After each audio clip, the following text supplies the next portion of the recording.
अंबरनाथमध्ये मनसेनं आंदोलन केलेलं आहे। मनसेचे माजी नगरसेवक शिंदेंच्या शिवसेनेत दाखल झाले। त्या नगरसेवकांच्या कार्यालयाबाहेर मनसैनिकांनी नोटा दाखवत आंदोलन केले। यावेळी जोरदार घोषणाबाजी करण्यात आली। तसंच आता तुम्ही निवडून येऊनच दाखवा असं आव्हानही यावेळी देण्यात आले।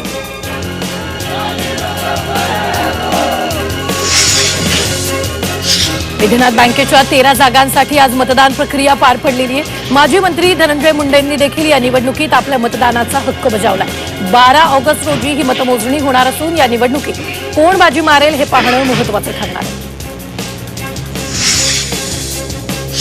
शरणू हांडे अपहरण प्रकरणातील 7व्या आरोपीला 2 दिवसांची पोलीस कोठडी सुनावण्यात आली आहे। आरोपी समर्थ भैरी देखील शरणू हांडेचं अपहरण करण्यासाठी गाडीत होता असा आरोप करण्यात आला। आता 12 ऑगस्ट पर्यंत 7 आरोपी पोलीस कोठडीत राहणार आहेत। उत्तराखंडमधून जळगावच्या पाळधीत सुखरूप परतलेल्या तरुणांचं जल्लोषात स्वागत करण्यात आलंय। ढोल ताशाच्या गजरात अंगणात रांगोळी काढत फुलांची उधळण करत स्वागत करण्यात आलं। तेजस्वी यादव यांनी बिहारचे उपमुख्यमंत्र्यांवर गंभीर आरोप केले। उपमुख्यमंत्री विजय सिन्हा यांचे 2 वेगवेगळे मतदान कार्ड आहेत असा आरोप तेजस्वी यादवांनी केला। तसंच दोन्हींवर वय आणि पत्ता यात तफावत असल्याचंही त्यांनी म्हटलंय। उत्तर प्रदेशचे मुख्यमंत्री योगी आदित्यनाथ यांनी महत्त्वाची बैठक घेतली। हवामान विभागाने दिलेल्या मुसळधार पावसाच्या इशाऱ्यासंदर्भात ही बैठक घेतली। या बैठकीत योगींनी अधिकाऱ्यांना निष्काळजीपणा न करण्याचे निर्देश दिले।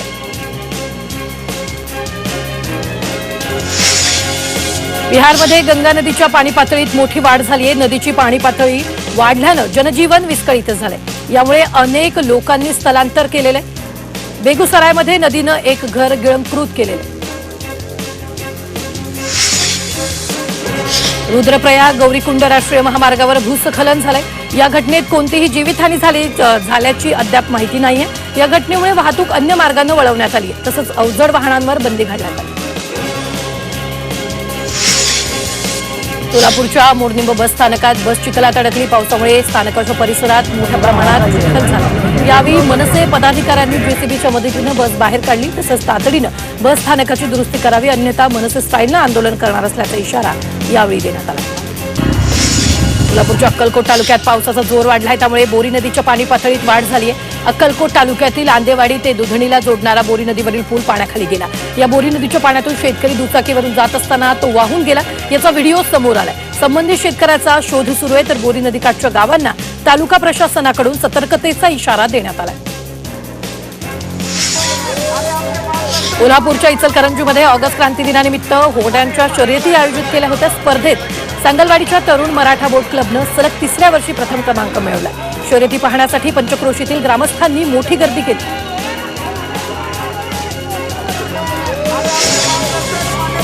साताऱ्यातील जोर गावाला आदिवासी दिवसाचं औचित्य साधून जिल्हाधिकारी संतोष पाटील यांनी भेट दिली। यावेळी आदिवासी लोकांनी पारंपरिक नृत्याविष्कारात करून जिल्हाधिकाऱ्यांचं स्वागत केलेले। दरम्यान जिल्हाधिकाऱ्यांनी ढोल वाजवून आनंद लुटला।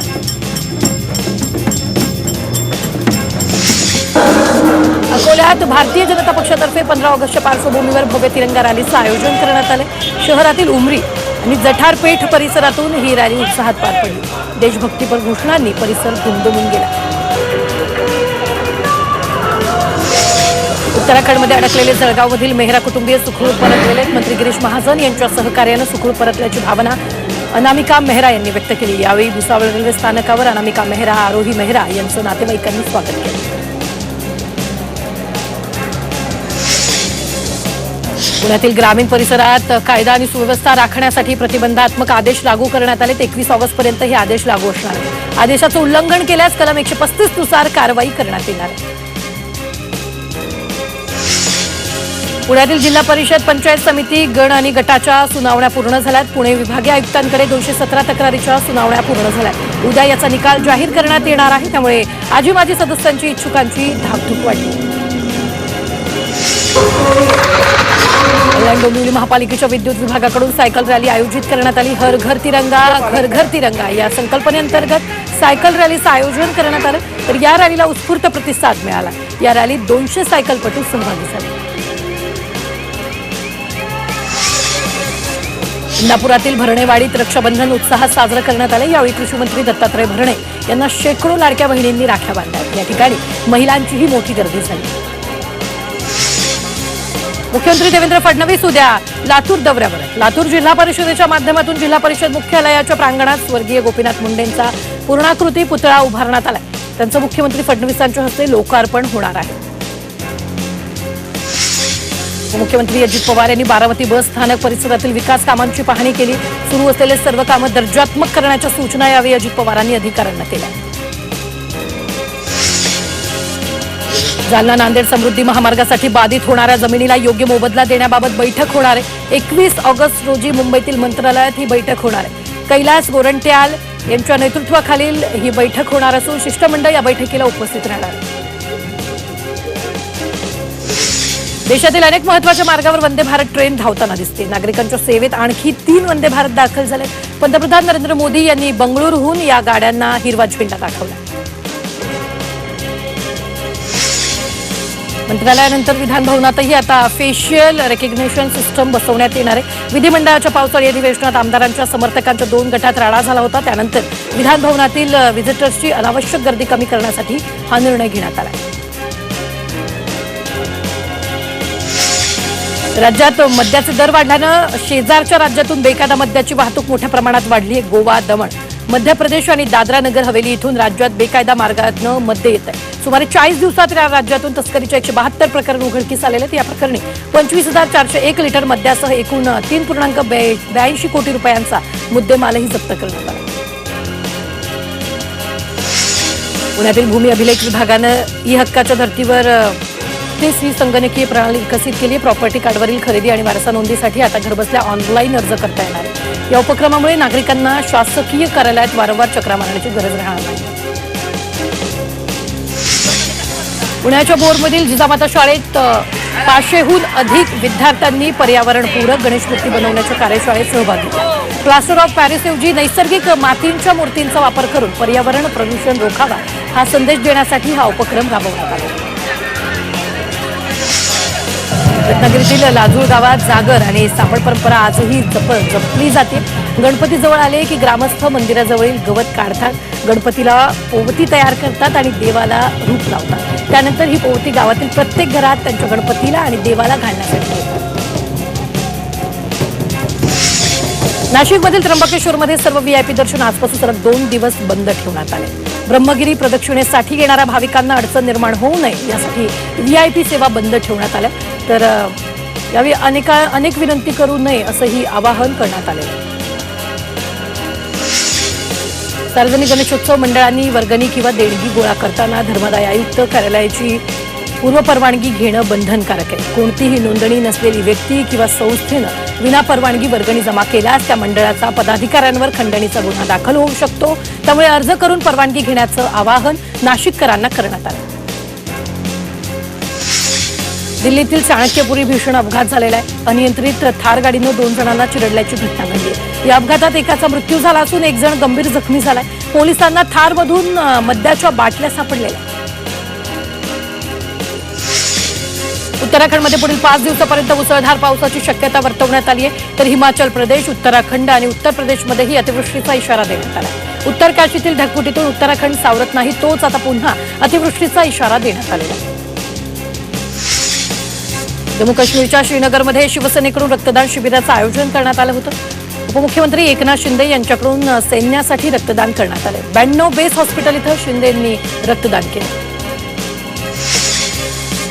भारत पाकिस्तान युद्ध मीच थांबवलं. अमेरिकेचे राष्ट्राध्यक्ष डोनाल्ड ट्रम्प यांनी पुन्हा एकदा दावा केला. हस्तक्षेप केला नसता तर दोन्ही देशातील संघर्षाचं रूपांतर आण्विक युद्धात झालं असतं असंही ट्रम्प यांनी म्हटलं.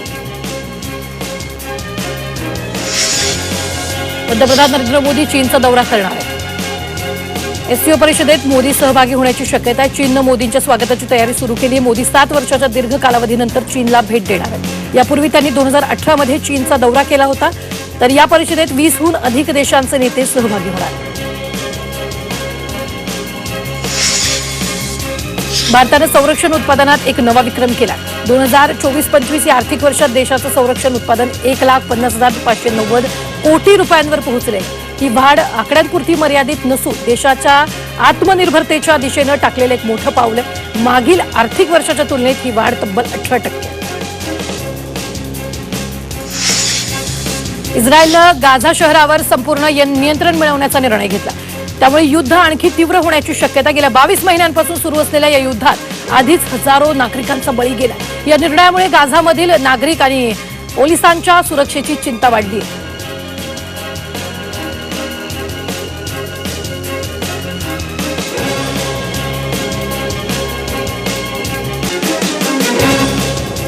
मुंबईतील वरळी नाक्यावर भाजप अल्पसंख्याक विभागाकडून आंदोलन करण्यात आले.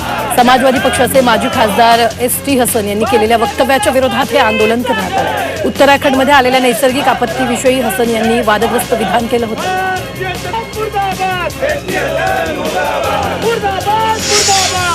सांगलीच्या तासगावातील तुर्ची गावचे सरपंच विकास जावरेंनी अनोख्या पद्धतीनं प्रशासनाचा निषेध केलाय. गावाला तलाठी मिळावा यासाठी या सरपंचानं गाढवाची पूजा केली. त्याचबरोबर जिल्हा प्रशासन गावच्या मागणीकडे कसं दुर्लक्ष करतंय याची कैफियतच गाढवा समोर मांडली.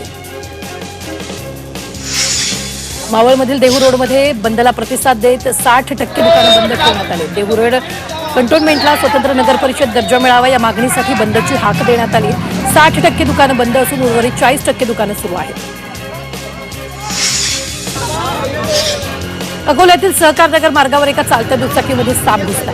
यामुळे परिसरात खळबळ उडाली. यावेळी एका सर्पमित्रानं सापाला पकडून त्याला जंगलामध्ये सुरक्षित ठिकाणी सोडून दिलं. चंद्रपुरातील सोमनाथ धबधबा प्रवाहित झालेला आहे. या धबधब्याचा आनंद लुटण्यासाठी पर्यटकांची मोठी गर्दी होते. तर या ठिकाणी पर्यटकांसाठी मूलभूत सुविधाही उभारण्यात आल्या. बुलढाण्यातील खडकपूर्णा धरणाचे दरवाजे उघडण्यात आलेले आहेत. खडकपूर्णा धरणातून पाण्याचा विसर्ग सुरू करण्यात आलेला आहे. धरणातील पाण्याची पातळी वाढल्यानं हा निर्णय घेतला. त्याचबरोबर नदीकाठच्या नागरिकांनाही सतर्कतेचा इशारा देण्यात आला. वाशीमधील आडोळ मध्यम सिंचन प्रकल्प पूर्ण क्षमतेनं भरलाय. त्यामुळे प्रकल्पाजवळील आणि नदीकाठच्या शेतांमध्ये पाणी शिरण्याची शक्यता आहे. शेतात पाणी शिरल्यास पिकांचं मोठ्या प्रमाणात नुकसान होईल. त्यामुळे शेतकरी चिंतेत आले. जयंत पाटलांचे शाहू फुले आंबेडकरांचे विचार केवळ मतांसाठी असा गंभीर आरोप आंबेडकरी चळवळीच्या डॉक्टर महेश कुमार कांबळेंनी केला. गेल्या 40 वर्षात पाटील अण्णाभाऊ साठेंचं स्मारक करू शकले नाहीत असंही कांबळेंनी म्हटलं. मुंबईत प्रेमभंग झालेल्या तरुणींना परत प्रेम मिळवून देण्याचं आमिष दाखवून त्यांची लाखो रुपयांची फसवणूक करण्यात आली. राजस्थानमधील कुख्यात टोळीतील 2 भामटांना गुन्हे शाखेनं अटक केली. भामटांनी मुंबईतील 18 वर्षीय तरुणींशी इंस्टाग्राम या समाज माध्यमांवरून संपर्क साधून तिच्याकडून लाख रुपये उकळले. हे पैसे देण्यासाठी तरुणीनं आपल्याच घरात चोरी केली. पुण्यातील नारायणगावात गांजा तस्करी केल्याप्रकरणी कारवाई करण्यात आली आहे. या प्रकरणी पोलिसांनी एका आरोपीला अटक केली आहे. या आरोपीकडून 1,32,000चा गांजाही जप्त करण्यात आला. राज्याच्या विविध भागात गेल्या 4 वर्षात तब्बल 691 एटीएम मशीन चोरल्याची धक्कादायक आकडेवारी समोर आली. पूर्वी बँकांवर दरोडे किंवा कॅश व्हॅन लुटण्याचं प्रमाण फार मोठ्या प्रमाणावर होतं, पण आता चोरट्यांनी ही चोरीचे तंत्र बदलले असून आता थेट एटीएम मशीन चोरण्यास सुरुवात केल्याचं समोर आलं. अकोला जिल्ह्यातील पळसोद फाट्यावर स्थानिक गुन्हे शाखेनं आणि अन्न सुरक्षा विभागानं गुटखा विक्रेत्यावर धाड टाकत मोठी कारवाई केली. एक दुचाकीसह 1,18,000चा मुद्देमाल पोलिसांनी जप्त केला. या प्रकरणी एका आरोपीला अटक करण्यात आली. पनवेलमधील नांदगावात एका किराणा मालाच्या दुकानात चोरट्यांनी चोरी केली. या दुकानातून चोरट्यांनी 20,000 रुपये रोख रक्कम आणि 5,000 रुपयांचं किराणा सामान चोरून नेलं. या चोरीची घटनाही सीसीटीव्हीमध्ये चित्रित झाली. या प्रकरणी चोरट्यांविरोधात गुन्हा दाखल करण्यात आला. नवी मुंबईतील पनवेलमध्ये 7,40,000चे 5 आयफोन चोरी झाले. चोरी केल्यानंतर आरोपी त्यांच्या मूळ गावी ओडिसामध्ये गेले. त्यामुळे पनवेल पोलिसांनी आरोपीला ताब्यात घेण्यासाठी ओडिसा गाठलं. यावेळी आरोपीच्या गावाला पुराच्या पाण्यानं वेढलेलं होतं. यामुळे पोलिसांनी डिंगीच्या माध्यमातून लपून बसलेल्या आरोपीला ताब्यात घेतले. लातूरमधील औसाभादा पोलिसांनी मोठी कारवाई केली. दरोड्याच्या तयारीत असलेल्या 5 जणांना पोलिसांनी पकडल्यानंतर फरार असलेल्या एका आरोपीलाही अटक करण्यात आली आहे. या टोळीवर दरोडे आणि चोरीचे 9 गुन्हे दाखल आहेत. गोंदियात कृषी केंद्राची तपासणी केली असता अनियमितता आढळून आल्यानं 2 कृषी केंद्राचे परवाने रद्द केले. तर 25 कृषी केंद्राचे परवाने निलंबित करण्यात आले. 7 कृषी केंद्र चालकांना सक्त ताकीद देण्यात आली आहे. ऑगस्ट महिन्यात आतापर्यंत ही कारवाई करण्यात आली. सांगलीत बेकायदेशीर ट्रिमिमाइंड औषधी इंजेक्शन वापरल्याप्रकरणी कारवाई करण्यात आली आहे. या कारवाईत 2,15,000चा मुद्देमाल जप्त करण्यात आला आहे. त्याचबरोबर 6 आरोपींना अटक करण्यात आली.